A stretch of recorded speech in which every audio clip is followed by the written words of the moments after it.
आज हम डिस्कस करेंगे इंटीग्रेशन।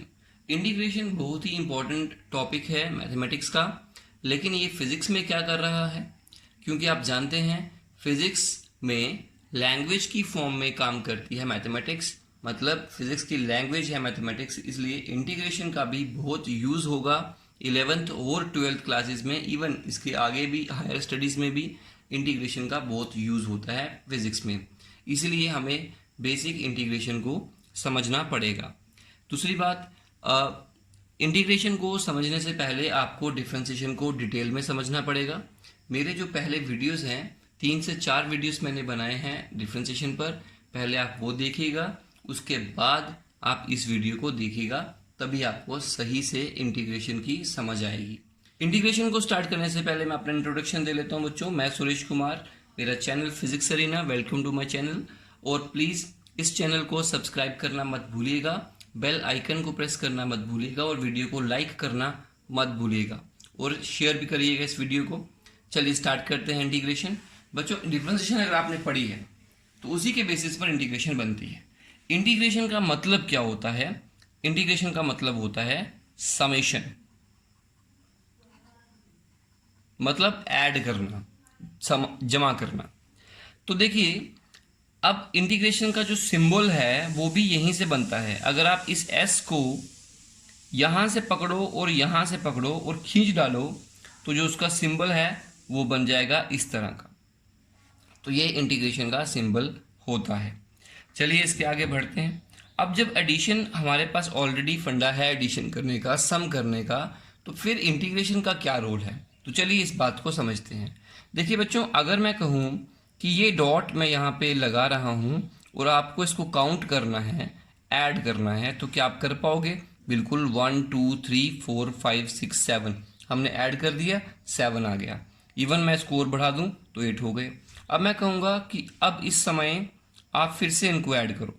ये देखिए, बिल्कुल आप ऐड कर पा रहे हैं, सही है। 1 2 3 4 5 6 7 8 9 10 11 12 13 14 15। अब मैं फिर से कहता हूं कि अब फिर से ऐड करो। अब आप इसको फिर से ऐड करिए। इस बार आपको ऐड करने में थोड़ी सी दिक्कत आएगी। वो दिक्कत क्यों आएगी? क्योंकि आपको ये पता नहीं लग पा रहा, आप दो डॉट्स के बीच में डिफ्रेंशिएट नहीं कर पा रहे। आपको ये सब एक ही जैसे लग रहे हैं, कंटिन्यूस फॉर्म में लग रहे हैं, लेकिन बेसिकली तो डॉट ही हैं, छोटे छोटे डॉट से ही बनी है ये पूरी लाइन। बिल्कुल। अगर हम अभी इस लाइन को पूरी को ऐड करना चाहते हैं, लाइन को ऐड करने का मतलब ये हुआ कि उसके जितने भी डॉट्स हैं, जितने भी एलिमेंट्स हैं, छोटे छोटे छोटे छोटे, उन सबको ऐड करना चाहते हैं, बट हमें दिख नहीं पा रहे, तो उस प्रोसीजर को हम इंटीग्रेशन कहते हैं। तो जब टर्म्स या चीज़ें हमें डिस्क्रीट फॉर्म में दी होंगी, अलग अलग फॉर्म में दी होंगी, तो हम गिनती कर सकते हैं, सिंपल ऐड करो। जब इस तरह से ना दी हों, कंटिन्यूस फॉर्म में दी हों, तब उसको ऐड करने के लिए हम इंटीग्रेशन का प्रोसेस अप्लाई करते हैं। तो ये होता है इंटीग्रेशन। दूसरी बात एक और बता दूं, integration is the reverse process of differentiation. ये डिफरेंशिएशन का रिवर्स प्रोसेस तो बहुत अच्छा है। डिफरेंशिएशन हमें आती है तो इंटीग्रेशन तो आ ही जाएगी। चलिए समझते हैं। देखिएगा, मान लेते हैं हमारे पास में एक गोला यहाँ पर है, एक गोला यहाँ पर है। इस गोले से इस गोले में जाने का जो रास्ता है वो रास्ता है डिफरेंशिएशन का।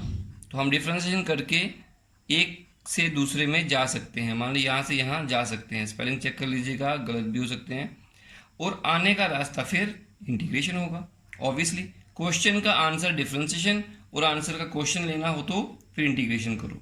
रिवर्स जो हुआ तो ये फंडा होता है। ये समझ गए तो आपको इंटीग्रेशन का बेसिक समझ में आ जाएगा। देखिए, मैं यहां पे लिखता हूं साइन एक्स। अब बताओ, साइन एक्स का डिफरेंशिएशन कॉस एक्स, बिल्कुल सही। इसका मतलब ये हुआ कि कॉस एक्स का इंटीग्रेशन क्या होगा? Sine x. तो यहां पे मैं लिख दूंगा integration of cos x with respect to d x. ऐसे लिखा जाता है बच्चों, बेसिकली ऐसे लिखा जाता है, इंटीग्रेशन ऑफ फंक्शन, जो फंक्शन है, विद रिस्पेक्ट टू दी जो एक्स होगा इंडिपेंडेंट, उसी के विद रिस्पेक्ट में इसको इंटीग्रेशन करना होता है। तो ये लिखने का तरीका होता है, सिंबल और बीच में फंक्शन। ये जो फंक्शन है और ये ऑपरेटर है, वहाँ हम डिफरेंस में डी लिखते थे और नीचे लिखते थे डी एक्स, और यहाँ पे लिखते थे फंक्शन की वैल्यू। यहाँ पे डी की जगह पे एस लिखो, क्योंकि वो डिफ्रेंसिएशन थी, ये समेशन है, तो एस लिखा। उसके बाद यहाँ डिवाइड में लिखते थे, तो यहाँ पे मल्टीप्लाई में लिखो। बस यही फ़र्क आएगा बच्चों। देखिए तो क्या आएगा आंसर, जब ये ऑपरेटर इस फंक्शन पे अप्लाई होगा तो इसकी वैल्यू को क्या बना देगा, साइन एक्स। बिल्कुल सही। इसके बाद अगर यहाँ पे कॉस एक्स हुआ तो कॉस एक्स की डिफ्रेंसिएशन क्या होती है, माइनस साइन एक्स। तो माइनस कॉस एक्स की साइन एक्स होगी।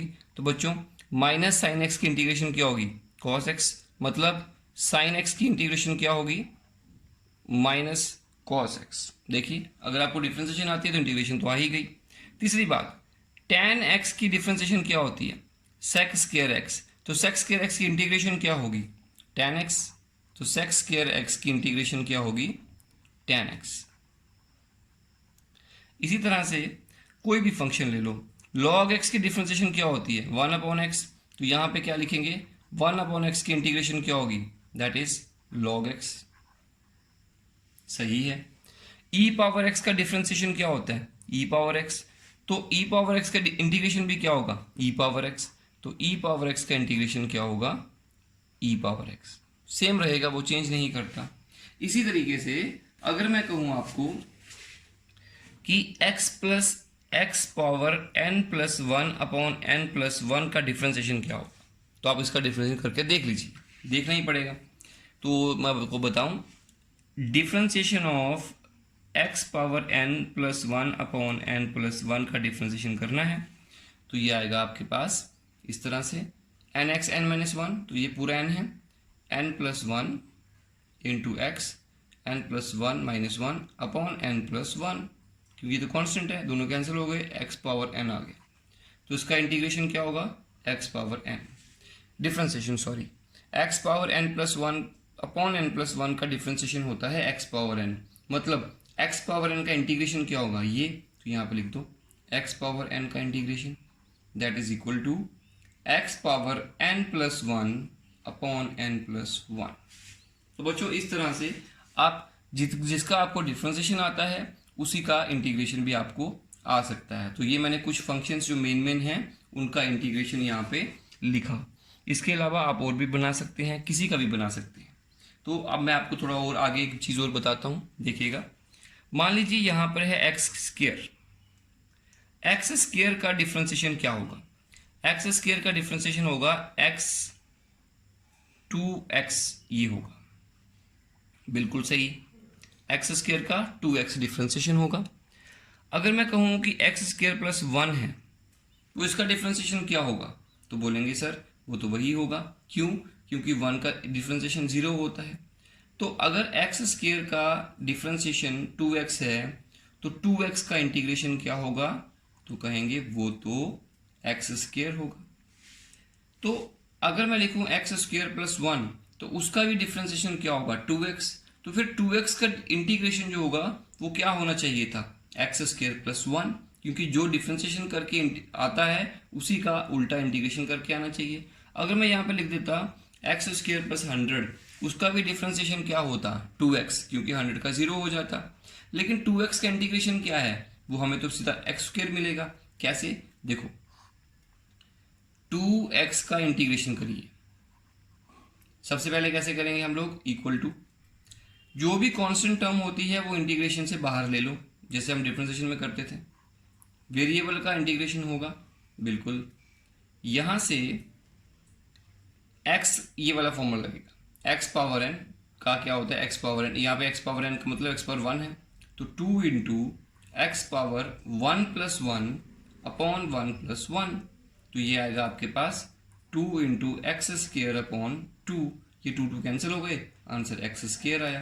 तो 2x का इंटीग्रेशन एक्स स्क्र आ रहा है। लेकिन हमने तो कहा था एक्स स्क्र प्लस 100 है, तो हमें 100 तो मिला नहीं, तो मिल भी नहीं सकता, क्योंकि जो डिफ्रेंशिएशन में इलिमिनेट हो गया है वो रिवर्स में कैसे मिलेगा हमें। तो इसलिए हम क्या करते हैं कि उसकी याद में कि पक्का यहाँ पे कुछ होगा, मे बी 0 भी हो सकता था, 2 भी हो सकता था, 100 भी हो सकता था, 1000 भी हो सकता था, 10 भी हो सकता था, 5 भी हो सकता था, 8 भी हो सकता था। तो जो भी था वो डिफ्रेंशिएशन में इलिमिनेट हो चुका था, ख़त्म हो चुका था। तो इंटीग्रेशन में वो रिकवर नहीं होगा। हमें कैसे पता लगेगा कि यहाँ पे 2x और इसका आंसर क्या था? तो वी कांट इमेजिन। तो दैट्स वाई हम क्या करते हैं कि इसकी जगह हम यहाँ पर एक c लिख देते हैं, एक कांस्टेंट लिख देते हैं, और हम ये कह देते हैं कि ये जो कांस्टेंट है ये इसकी याद में लगाया है, जो डिफरेंशिएशन में एलिमिनेट हो चुका था उसकी याद में c लगाया कि there might be some constant with x square, क्योंकि इसका डिफरेंशिएशन करके 2x आता था। There might be some constant with x square, तो हमने इसलिए कांस्टेंट को लिख दिया। अब ये कांस्टेंट की वैल्यू बाद में हम कैलकुलेट भी कर सकते हैं, वो अलग प्रोसीजर है, तो फिलहाल हमें इसको नहीं पढ़ना है। बट आप याद रखिए कि c हम यहाँ पे लिख देंगे। c में भी 0, c में भी 1, c में भी 2, c में भी 100, बट कुछ ना कुछ तो होगा, 0 तो हो ही सकता है। तो इस तरह से हम इसको किया जाता है। इसका मतलब जब इसका इंटीग्रेशन करेंगे तो भी c लिख देना है, इसमें भी c लिख देना है, इसमें भी c लिख देना है। तो कभी भी आप डिफरेंशिएशन करते हैं, इंटीग्रेशन करते हैं सॉरी, तो आपने एंड में क्या कर देना है, एक c लिख देना है। बस ये c कहाँ से आया ये मैंने अभी आपको समझाया। तो चलिए कुछ एग्जाम्पल देखते हैं कि किस तरह से इंटीग्रेशन की जाती है। मान लीजिए आपको कहा गया है इंटीग्रेशन ऑफ x पावर 7 करना है। तो ये फंक्शन है x पावर 7, ये विद रिस्पेक्ट टू dx करना है इंटीग्रेशन। तो कैसे करेंगे ध्यान दीजिएगा एक बार। x पावर 7 मतलब ये वाला फॉर्मूला लगेगा। तो क्या करेंगे, x पावर 7 + 1 अपॉन 7 + 1। जब ये ऑपरेटर अप्लाई कर दिया, हमने चेंज किया, उसके बाद इसको और इसको नहीं लिखना है, मतलब इस सिंबल को और इस dx को नहीं लिखना है। तो अब दिया आया, ये आया x 8/8। This is the answer. हाँ, प्लस c जरूर लिखो। तो इस तरह से इसको हम कर सकते हैं। इसके बाद और भी मैं आपको एग्जांपल लेके दिखाता हूँ इसमें, देखिएगा। Example number 2, integration of √x। मान लीजिए इस तरह से बच्चों को बड़ी दिक्कत आती है इन प्रॉब्लम्स में। तो बच्चों बेसिकली पहले आप इसको सही से लिखो, ये होता है √x का मतलब ये होता है x पावर 1/2। अब आप आराम से इसको कर सकते हैं। कैसे? इसका आएगा x 1/2 + 1 अपॉन 1/2 + 1, तो that is equal to x power 3/2 upon 3/2। तो हो गया आंसर, प्लस c, आंसर आ गया। इसी तरह से और भी कर सकते हैं नंबर 3 प्रॉब्लम। तो कभी कभी ऐसा आएगा 1/x² dx। कैसे करोगे? इसका करेंगे integration x power -2 dx, that is equal to x power -2 + 1 upon -2 + 1, that is equal to x power -1 upon -1, that is equal to -1/x plus c। This is the answer. इस तरह से हम सब चीज़ों को सॉल्व कर सकते हैं। चलिए इसके बाद नेक्स्ट प्रॉब्लम देखते हैं क्या है। तो प्रॉब्लम नंबर 4 देखते हैं क्या होगी। अगर इंटीग्रेशन कुछ इस तरह से दी गई है 3x³ dx, तो आप क्या करेंगे, जो भी कांस्टेंट टर्म होगी वो इंटीग्रेशन से बाहर लिखेंगे, उसका इंटीग्रेशन नहीं होगा। तो ये आया, तो x³ का आप जानते हैं x 4/4 + c। इसी तरीके से और भी प्रॉब्लम देखते हैं। अगर बच्चों इस तरह से हुआ 9x³ + 4x², इस तरह से दिया गया है इंटीग्रेशन का, तो आपने बड़े आराम से कर देना है। पहले आप 9x³ का इंटीग्रेशन करिए, प्लस फिर आप 4x² का अलग से कर लीजिए। तो इसके बाद आप आराम से कर सकते हैं, 9 को बाहर ले लीजिए, x³ आएगा x 4/4 प्लस 4 को बाहर ले लीजिए, इसका आएगा x³ plus c। This is answer. Number 6 with question देखिएगा, इंटीग्रेशन ऑफ किसी और चीज़ का ले लेते हैं इस बार।